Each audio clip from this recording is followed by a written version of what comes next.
What makes someone a monster, and what makes them a man? And what happens when the line between them blurs in the rain-soaked concrete of an alley? For Clara, a 24-year-old barista drowning in debt, the world was simple. You keep your head down, you don't get involved, and you survive. But one night, that simple rule was broken by the sound of sickening thuds and a man's pained gasp. She witnessed a beating. She saw the most feared man in the city, Alessandro Salvatore, broken and left for dead. Every other person turned away. But Clara stepped forward. This is the story of the one woman who chose to see a man instead of a monster, and in doing so, changed the entire criminal underworld. The neon sign of the Morning Grind Cafe sputtered, casting a sickly pink glow on the wet pavement of the Tribeca alley. It was 2:17 a.m. Clara Bennett zipped up her thin jacket, the damp New York cold already seeping into her bones. This was the worst part of her day, the walk from the back door of the cafe to her tiny apartment 3 blocks over. It was a gauntlet of shadows and overflowing dumpsters, a limbo between her 2 exhausting jobs. Tonight, the city was uncharacteristically quiet, the silence broken only by the drip, drip, drip of water from a rusty fire escape. That is, until she passed the service entrance of Veritas, one of the most exclusive and expensive restaurants in the city. The sounds were wrong. They weren't the usual clatter of plates or the yelling of chefs. It was the wet, heavy thwack of a fist hitting flesh, a low grunt of pain, choked off. Clara froze. Her heart hammered against her ribs, a drumbeat of, don't look, keep walking. She'd been raised on the city's unwritten laws. You hear something? You hear nothing. You see something? You see nothing. Getting involved was a luxury people like her couldn't afford. She pressed herself against the cold brick wall, trying to become invisible. Peeking around the corner of a massive green dumpster, she saw them. 3 men, dressed in dark, tailored suits, standing over a 4th man who was on his knees. The man on the ground was also in a suit, but his $5,000 Italian jacket was torn, his white shirt stained a horrifying, spreading crimson. You thought you could make a deal with Petrov behind our backs, Alessandro, one of the attackers spat. He had a cruel, thin face and kicked the kneeling man in the stomach. The man, Alessandro, coughed, spraying blood on the pavement. He tried to look up, his face a mask of defiance, but another man struck him across the face with something hard, a set of brass knuckles. This, the leader said, grabbing Alessandro by his hair and forcing his head up. This is from Mr. Petrov. He owns this port now, and you're just a memory. Clara's breath hitched. She recognized that name. Alessandro Salvatore. Even a barista knew that name. He wasn't just a businessman. He was the businessman. The Salvatore family allegedly owned half the city's shipping, sanitation, and construction, and, according to whispered rumors, 100% of its fare. He was untouchable, or at least, he was supposed to be. A couple, laughing as they stumbled out of a nearby bar, turned the corner. They saw the scene, their laughter dying instantly. The man grabbed the woman's arm. "Oh my God," the woman whispered. The man pulled her back. "Don't look. Let's go now." They vanished back onto the main street. They saw. They did nothing. The attackers weren't finished. They were professional. This wasn't a mugging. It was an execution. They kicked him until he stopped moving, until he was just a heap of expensive cloth and broken bones. "He's done. Let's move," the leader said, wiping his knuckles on a handkerchief.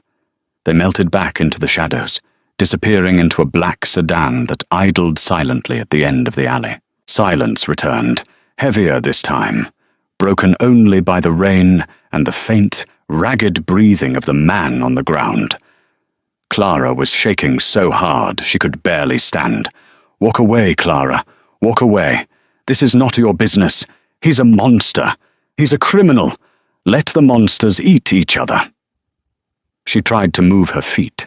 She willed them to take her home, to her lumpy mattress and the pile of final notice bills on her counter. But they wouldn't budge.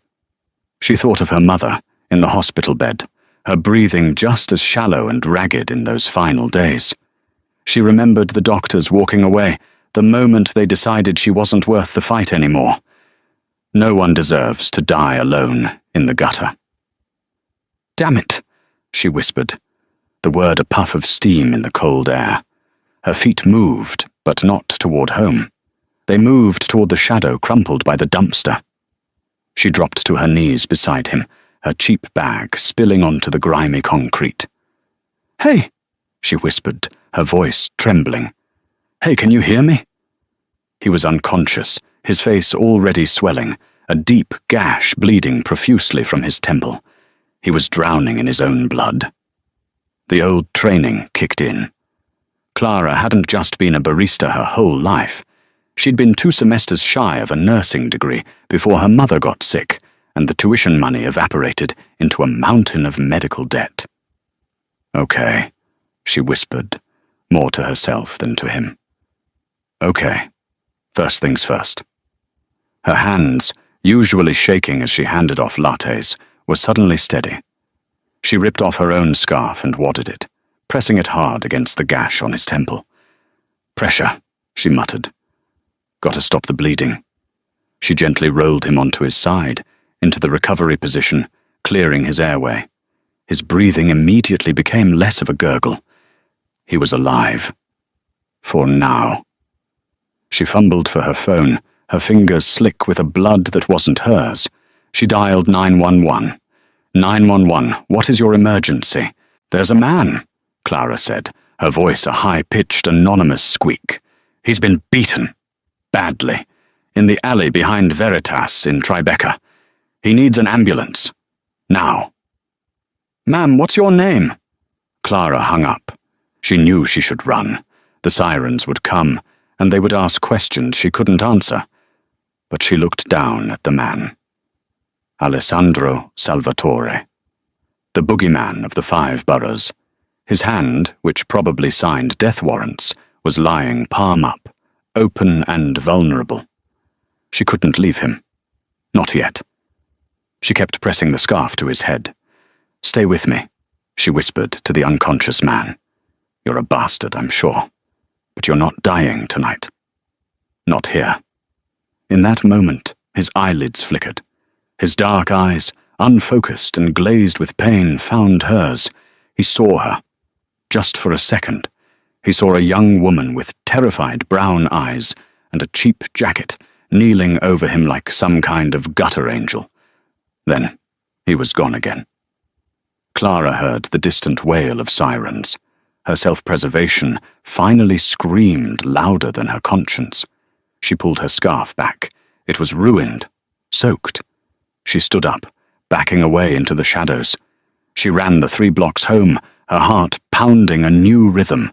"What have you done? What have you done? What have you done?" She bolted her door, threw her bloody jacket in the trash, and scrubbed her hands until they were raw. But she couldn't wash away the feeling of his blood, or the terrifying brief moment his eyes had met hers. She had just saved the life of New York's most dangerous man, and he had seen her face. Alessandro Salvatore did not wake up in a hospital. The sterile white rooms of New York Presbyterian were for civilians. He woke up in a place that didn't exist on any map, a high-tech private clinic buried in the sub-basement of one of his family's skyscrapers. He woke to the scent of antiseptic and the steady beep of a heart monitor. His first sensation was pain, a blinding, white-hot agony that started in his ribs and radiated everywhere. His second was fury. "He's awake." The voice was deep and calm. Leo Moretti, his right-hand man, his consigliere, stepped out of the shadows. Leo was a man who looked more like a college professor than a high-ranking mobster with graying temples and wire-rimmed glasses. "How long?" Alessandro's voice was a raw croak. 48 hours," Leo said, offering him a glass of water with a straw. Alessandro pushed it away, sitting up too fast. The world spun, and a groan of pain escaped him. 2 broken ribs, a fractured cheekbone, severe concussion, and 28 stitches, Leo reported, as if reading a grocery list. Petrov was thorough. Petrov? Alessandro breathed the name like a curse. He knew where I'd be. The dinner at Veritas. It was a setup. Yes, Leo said quietly. We have a rat, Alessandro. This was worse than the beating. Betrayal. An enemy outside was a problem. An enemy inside was a cancer. Who? Alessandro started, but Leo held up a hand. We are handling it. First, you heal. The family cannot show weakness. Alessandro stared at the pristine white ceiling. Weakness. He had been weak, left in an alley like common trash. The police? An anonymous 911 call. By the time our of-duty guys responded to the dispatch, the real ambulance was 10 minutes out. Our team collected you. The scene was clean by the time NYPD arrived. As far as the world knows, you are in Europe on business.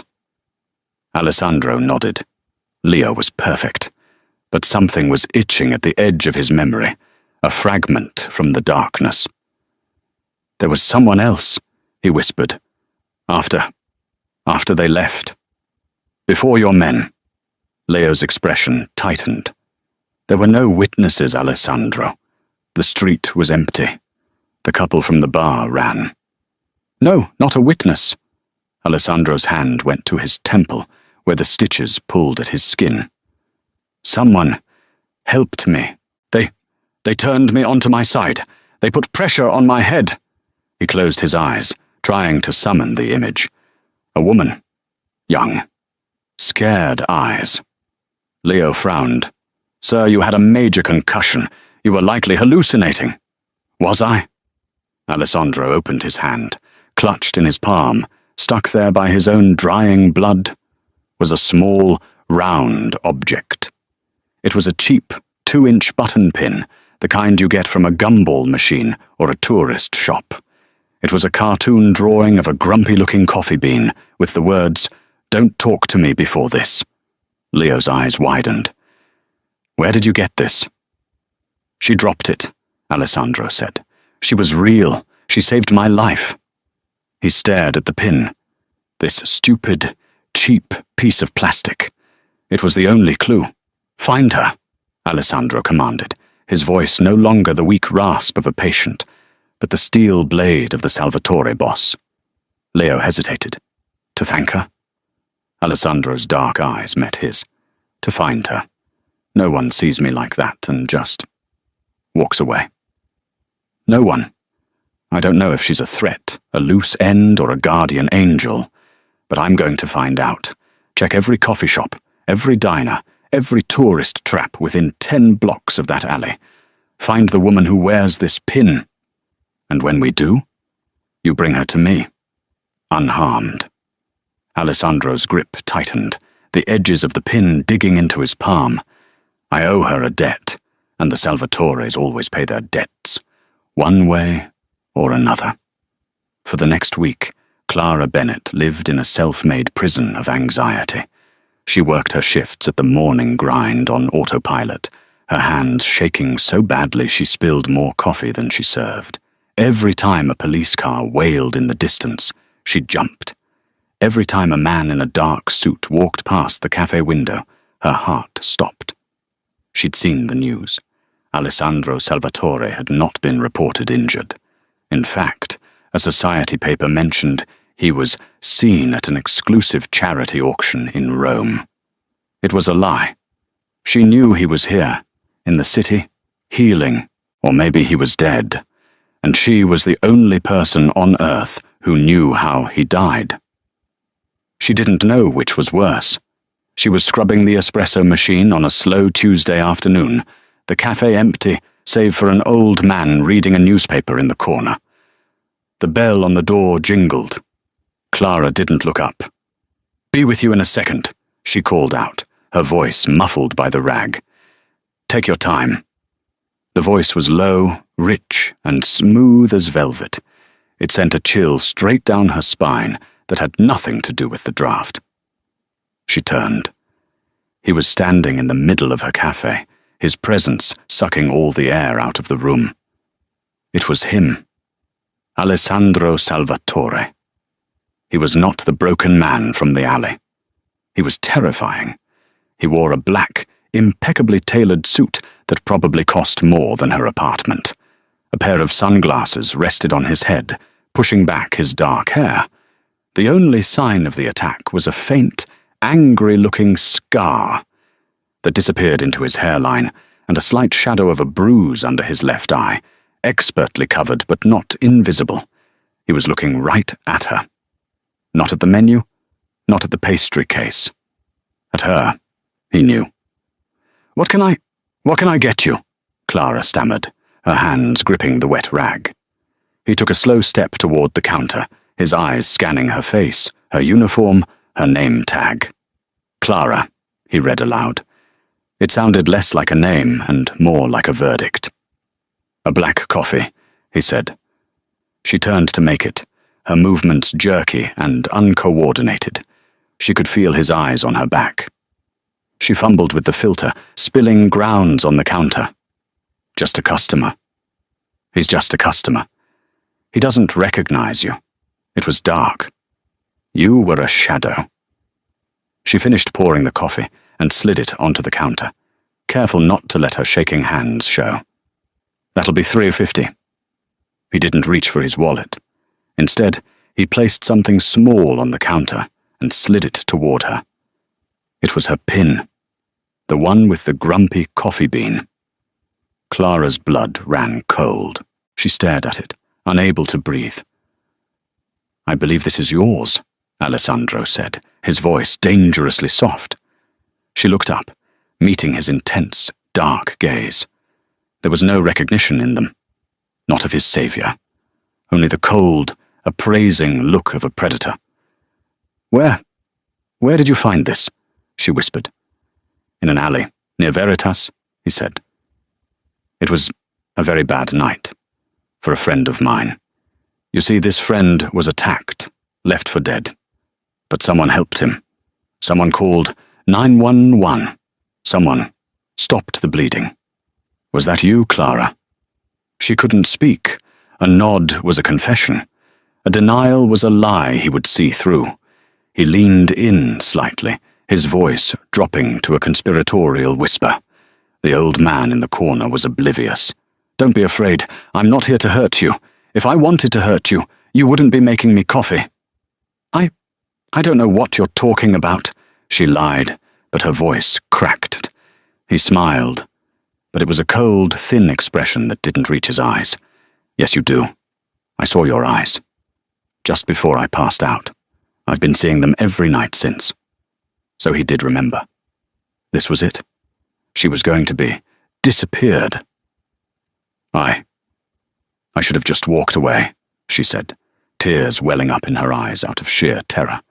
"I didn't see anything. I swear, I didn't want him. To die." Alessandro studied her for a long, silent moment. He saw her cheap, faded uniform. He saw the genuine fear in her eyes. He saw the defiant tilt of her chin. She wasn't a threat. She was just a girl. A girl who had done the one thing no one else in his entire life had ever done. She had helped him when he had nothing to offer. "Why?" he asked. It was the only question that mattered. Everyone else ran. Why didn't you? Clara finally met his gaze, a flash of her old, pre-debt self sparking to life. "Because you were dying," she said, her voice shaking but firm. "And no one deserves to die alone in an alley, bleeding on the concrete. I don't care who you are." His expression softened. The cold, appraising look was replaced by something else. Curiosity. Intrigue. "You saved my life, Clara," he said, his voice now sincere. "The Salvatore family pays its debts.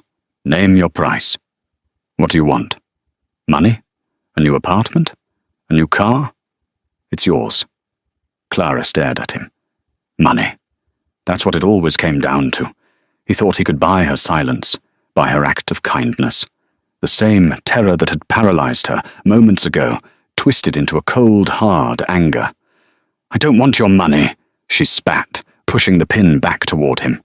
"I didn't do it for a reward. I did it because it was the right thing to do. Now please, just take your coffee and leave. I don't want any trouble." Alessandro Salvatore, a man who could buy and sell entire city blocks, a man who had never been told no by anyone who mattered, was stunned into silence. He had expected a scavenger. He had found something else entirely. He pushed the pin back to her. "Keep it. A reminder." "Of what?" "That you're a bad liar," he said, "and that you're in my debt." "I'm in your debt?" She scoffed, emboldened by disbelief. "I saved your life." "No," he said, picking up his coffee. "You did. Which means I owe you. And in my world, Clara, owing someone is a liability. I don't like liabilities, but you refusing payment, that makes you one." He took a sip of the coffee. "It's burnt." He placed a $100 bill on the counter. "I will find a way to repay this debt, whether you like it or not." He turned and walked out, the bell jingling his departure. Clara sank onto a stool, her legs giving out. She had just survived a conversation with Alessandro Salvatore, but as she looked at the $100 bill and the stupid little pin, she had a terrible, sinking feeling that her life had just been saved. And also, just been ruined. A week passed. Then 2. Clara's life almost returned to normal, if normal meant living with a coiled knot of dread in her stomach. Every black car that slowed down, every man in a suit who glanced her way, she assumed it was him. But Alessandro Salvatore did not return to the cafe. She started to hope, tentatively, that he had meant what he said, that he'd accepted her refusal and left her alone. Then the envelope arrived. It wasn't mailed. It was slipped under her apartment door, a thick, cream-colored envelope with no return address. Her name, Clara Bennett, was written on the front in elegant, sharp calligraphy. Inside, there was no letter. There was only a single cashier's check. It was for $150,000.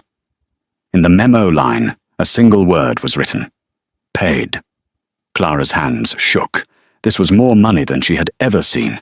It was enough for everything. It was enough to pay off the mountain of medical debt her mother had left behind, the debt that kept her chained to 2 jobs and a life she hated. But it felt dirty.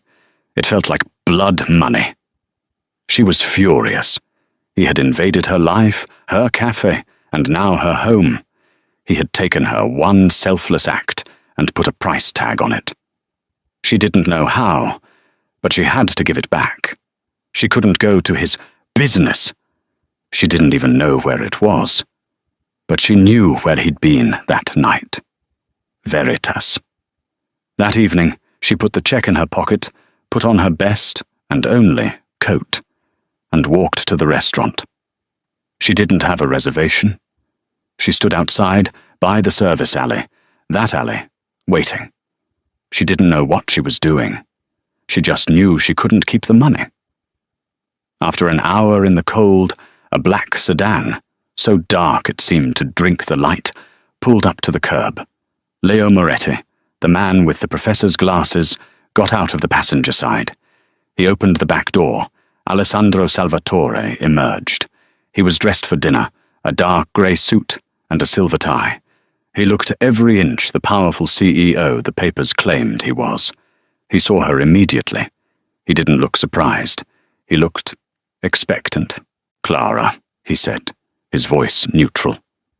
Leo tensed, his hand moving inside his jacket. Alessandro raised a hand to stop him. Clara marched up to him, her fear eclipsed by her rage. She pulled the check from her pocket and shoved it against his chest. "I told you," she said, her voice shaking with emotion. "I don't want your money." Alessandro didn't take the check. He just looked at her, his expression unreadable in the dim light of the street lamps. "It's not a reward, Clara. It's a transaction. I owed you for my life.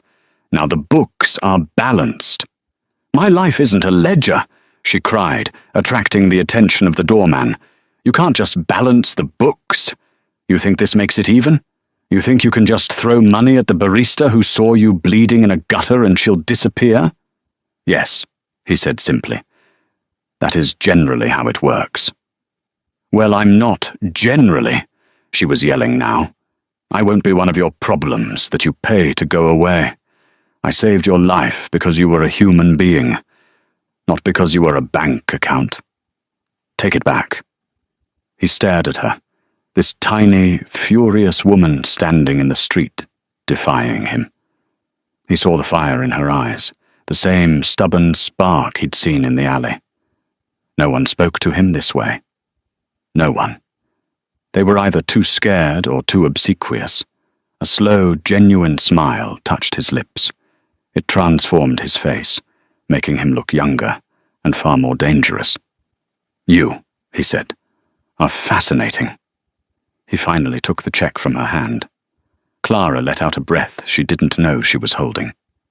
"Good," she said, pulling her coat tighter. "We're done."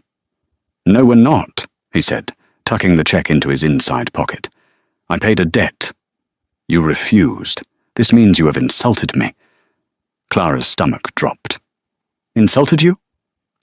In my world, refusing a gift, a payment, is a sign of disrespect. It implies the giver is unclean, that their money is not good enough." He took a step closer. She could smell his cologne, something dark and expensive, like sandalwood and spice. "So now you owe me." That's ridiculous. That's insane." "That's business," he countered. "You've created a new debt, an insult, and you will have to repay it." "How?" she whispered, terrified again. "Have dinner with me." Clara blinked. Of all the things she expected, a threat, a warning, a dismissal, this was not it. "What?" "You've insulted me," he repeated, a flicker of amusement in his eyes. "You must make amends. Have dinner with me. Here. Tonight." I can't. I'm not dressed. I don't have a reservation." "You're with me?" he said, as if that explained everything. And, in this world, it did. "You don't need a reservation." He offered her his arm. Clara looked at his extended arm.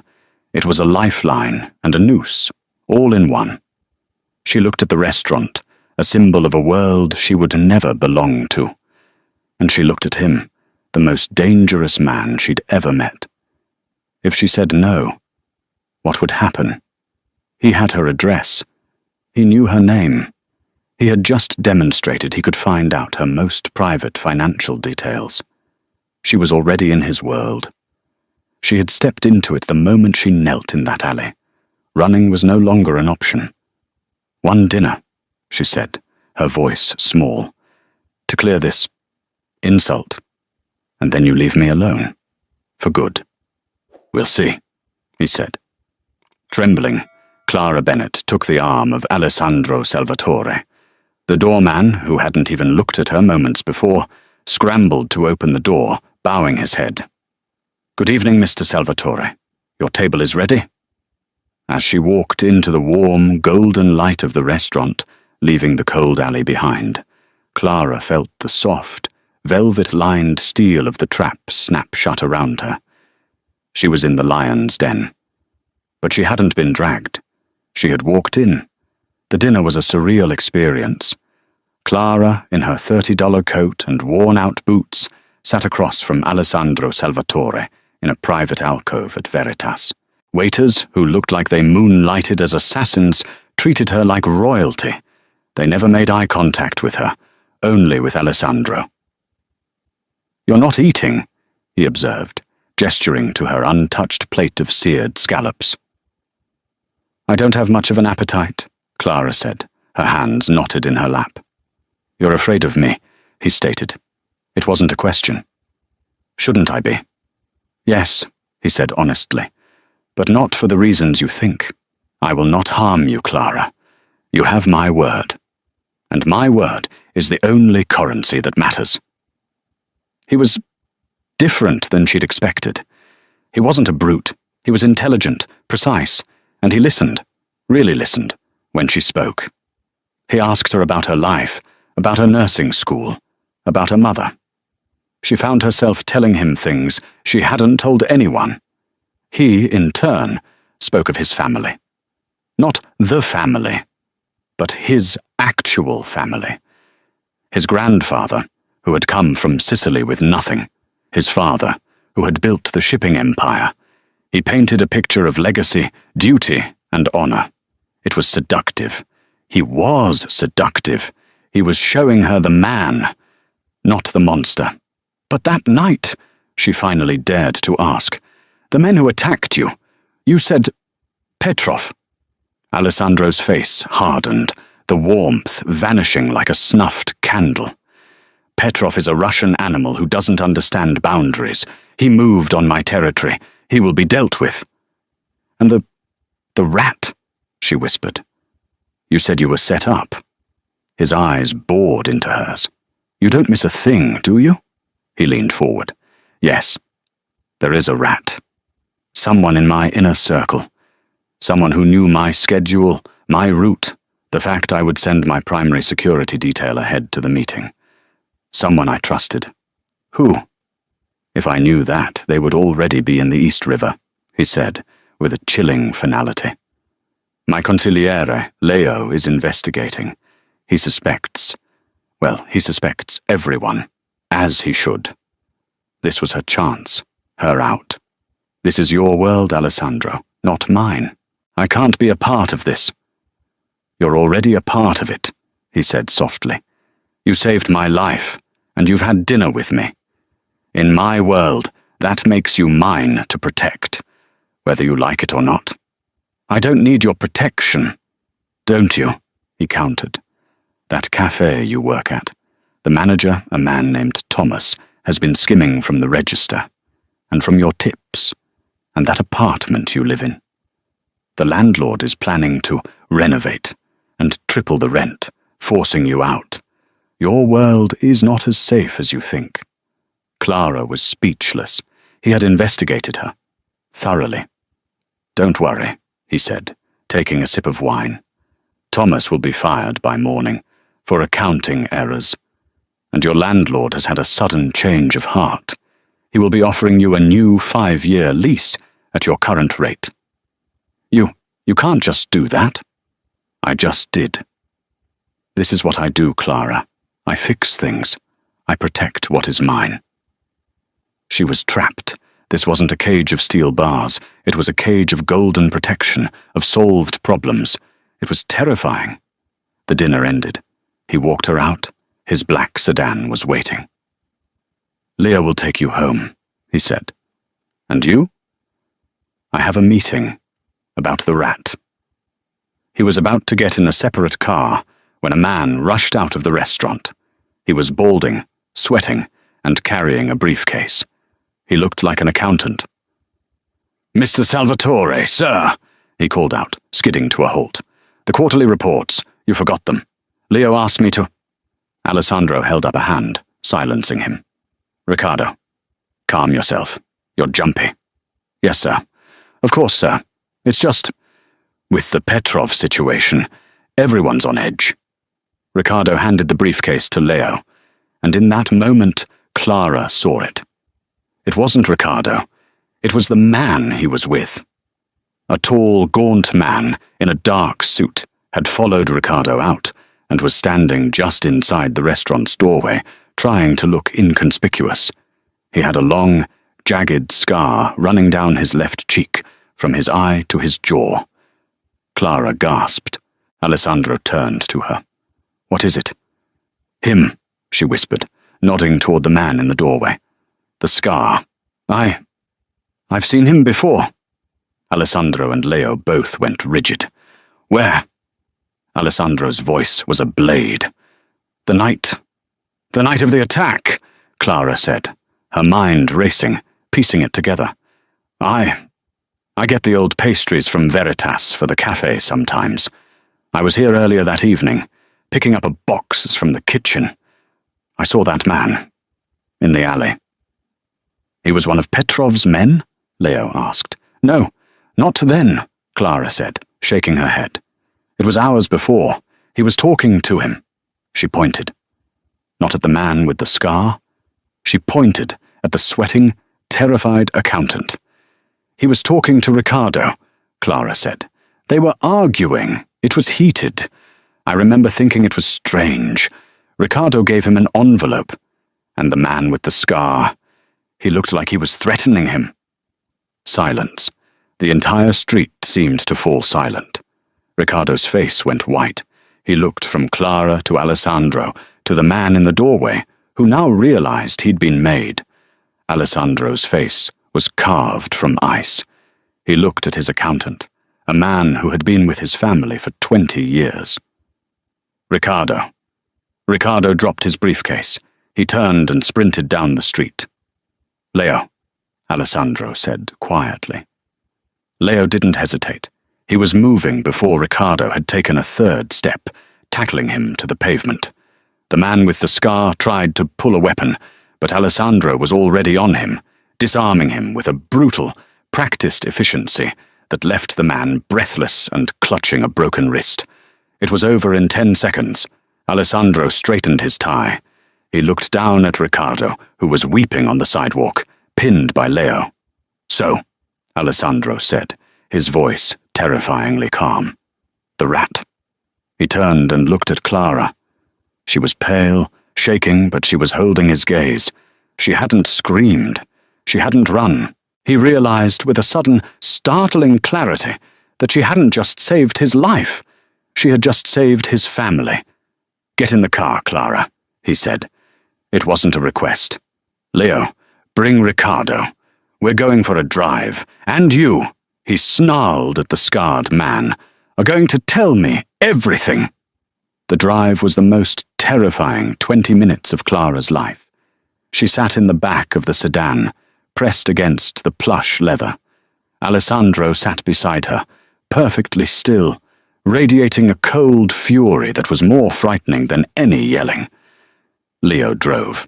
In the passenger seat, Ricardo sobbed, his hands zip-tied behind his back. The scarred man, Petrov's soldier, was in a separate car behind them, a clean-up crew car. They didn't go to a police station.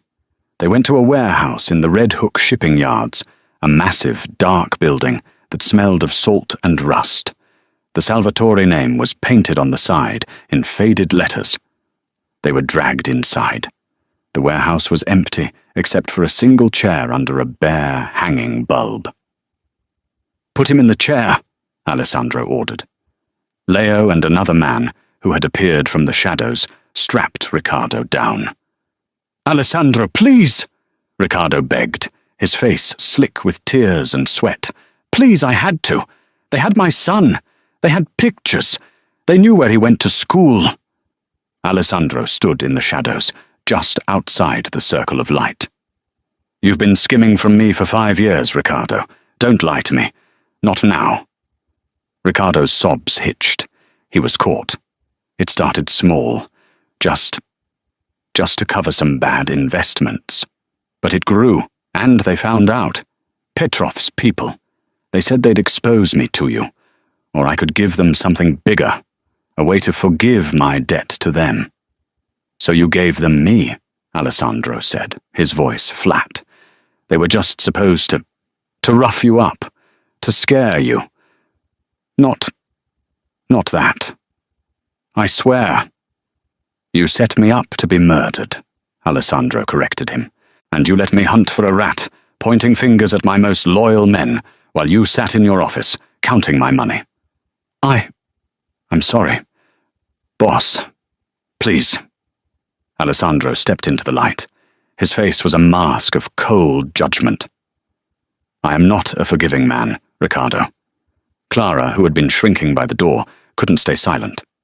"Alessandro, stop. He's pathetic. He's not a threat anymore.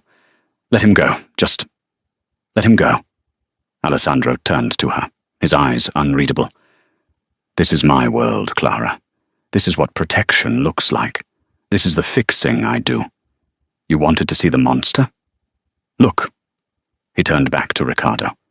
You have dishonored my family. You have put us all at risk, and you have cost me time. What do we do with him, boss? Leo asked. Alessandro looked at the weeping man. He thought of the alley, of the feeling of his ribs cracking. Then he looked at Clara, her face pale with horror, but her eyes filled with pity. He sighed. The rage was still there, a hot coil in his gut, but her presence changed its chemical composition. You're a disgrace, Ricardo, Alessandro said, not a martyr. Leo, book him a one-way ticket to Argentina. Put him on a cargo ship tonight. He will leave with the clothes on his back, and he will never, ever set foot on this continent again. If I hear his name, if I see his face, I will finish this. Do you understand? Ricardo nodded, hyperventilating with relief. Yes. Thank you. Thank you, boss. Don't thank me, Alessandro cut him off. Thank her. She bought you a life you don't deserve. Leo nodded, cutting Ricardo free and hauling him to his feet.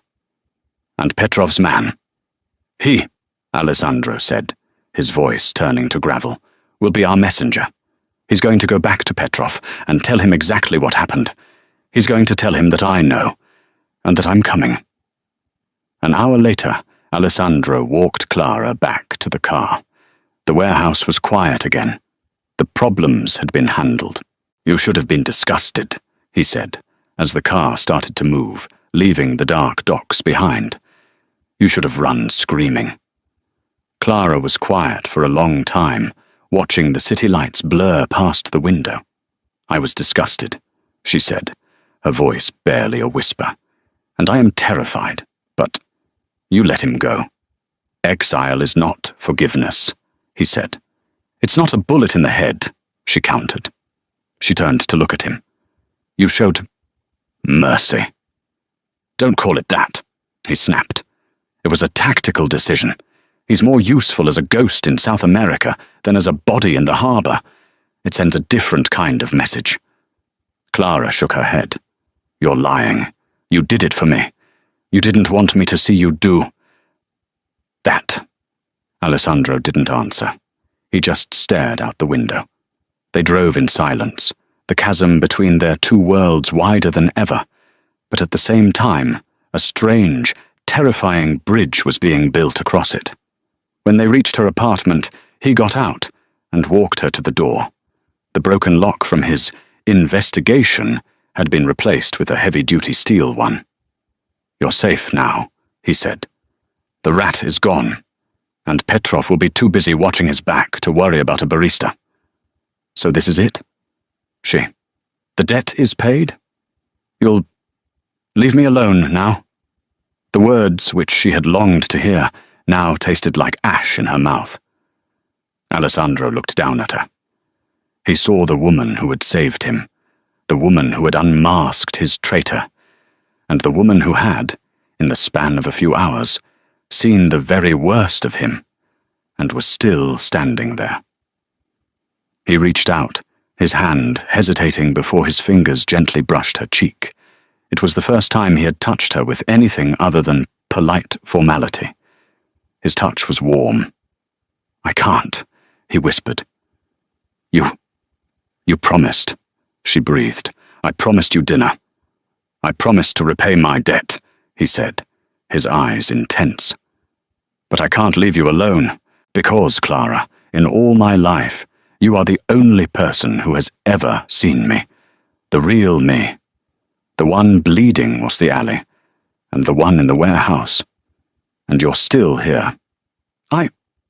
I don't know what you want from me, Alessandro. I want you to be safe, he said. But more than that, I just want you. I'm not a good man, Clara.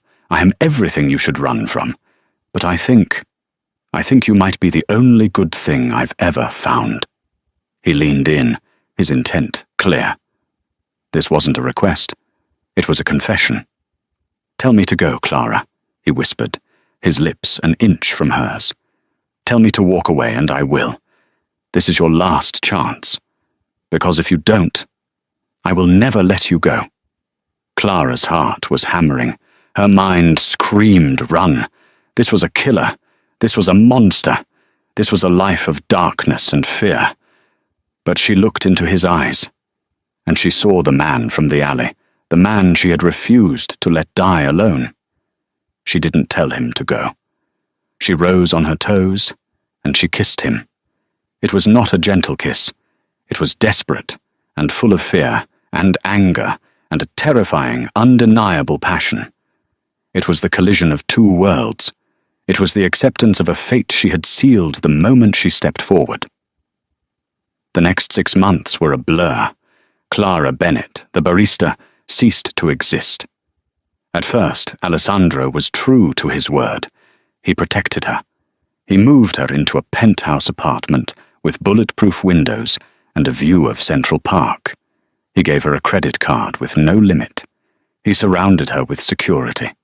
It was a gilded cage, and Clara hated it. She wasn't a doll to be kept on a shelf. She was the woman who had walked into the alley. "I can't just sit here, Alessandro," she told him one night as he was dressing for another meeting. "I can't be this person, this kept woman." "You are not a kept woman," he said, adjusting his cufflinks. "You are the woman I love." It was the first time he'd said it. It stopped her cold. "But you're keeping me from your life," she argued. "You go out, you fix things, you handle Petrov, and I stay here and order room service. I am not a pet, Alessandro. I was a nurse. I was smart." He turned to her, a rare smile on his face. "I know. You were smart enough to find the rat my entire organization missed." He walked over to her, taking her hands. "I have been fighting this, trying to keep you separate, trying to keep your light from my darkness. But you're right. It's not working. You're not meant to be hidden. You're meant to be seen." The next night, he didn't go to a meeting. He brought the meeting to him. He hosted a dinner. Not with businessmen, but with his capos, the 10 most powerful, dangerous men in his organization. They all filed in, respectful but curious, their eyes sliding to Clara, who stood at Alessandro's side in a simple, elegant black dress. "Gentlemen," Alessandro said, raising a glass of wine, "you all know what happened 6 months ago. You know I was betrayed. You know I was left for dead." The room was silent. "What you don't know," he continued, "is that I was not saved by our men. I was saved by this woman." He placed a hand on the small of Clara's back. The 10 capos stared at her. Their expressions changed from curiosity to a new, profound respect. "And when I was blind with rage, hunting for the rat among you," Alessandro said, his voice carrying, "it was her eyes that saw the truth. It was her memory that unmasked Ricardo. She saved my life, and she saved this family." He held up his glass. "Clara Bennett is not my mistress. She is my advisor. She is my most trusted counsel. She sees what we are too close to see. She has the word of the Salvatore family. You will show her the same respect you show me. You will treat her as the queen." Clara's heart was pounding. This was it. This was the real choice. He wasn't offering her a cage anymore. He was offering her a throne. She looked at the faces of the men staring at her. They were killers, criminals, and businessmen, and they were all raising their glasses to her. She had stepped into the alley to save a man. She had walked into the restaurant to defy a boss. And now she was standing beside a king, as his equal. Her old life was gone. The debt, the 2 jobs, the fear of the water-stained ceiling in her apartment. It was a different person's life. She picked up her own glass, her hand perfectly steady. She looked at Alessandro, who was watching her with an expression of pure, possessive pride. She was not the monster. He was not the man. They were something new, together. A balance of light and shadow. She was no longer Clara, the barista who saw something she shouldn't have. She was Clara Salvatore, the woman who had seen the Mafia boss at his weakest, and had not only stepped forward, she had stayed. And so the true story of Clara and Alessandro begins, not with a grand gesture, but with a single act of courage that changed everything. Clara didn't just pull Alessandro back from the edge of death, she rewrote the very fabric of his existence. Before her, his world was built on control, power, and fear, a fortress with walls too high for anyone to climb. But she walked straight through them, not because she was invincible, but because she understood what it meant to fight while bleeding, to stand tall while the world tried to break her.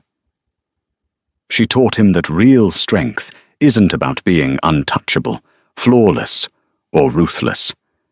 It's about what you do when you're broken, when your heart is heavy, and when darkness feels endless. And still, you choose to rise. In her quiet defiance, she became the light that exposed every shadow he'd ever hidden behind. And in doing so, she proved a timeless truth, that sometimes the most underestimated person in the room is the one silently holding all the cards. When everyone else faltered, she stepped forward with nothing but her conviction, and it was that courage that changed the course of both their lives. In return, he gave her more than gratitude or power. He gave her an empire, built not on fear, but on faith in the woman who taught him what true strength really means. What do you think of Clara's choice? Was it bravery, or was it the beginning of her own corruption? Let me know your thoughts down in the comments. I read every single one. Thank you so much for listening to this story. If you loved the drama and the twists, do me a huge favor and hit that like button. It really helps the channel. And if you're new here, make sure you subscribe and ring that notification bell so you never miss another story. And as always, share this video with a friend who loves a story about dangerous choices and a love that breaks all the rules. Until next time, stay safe and always be brave enough to step forward.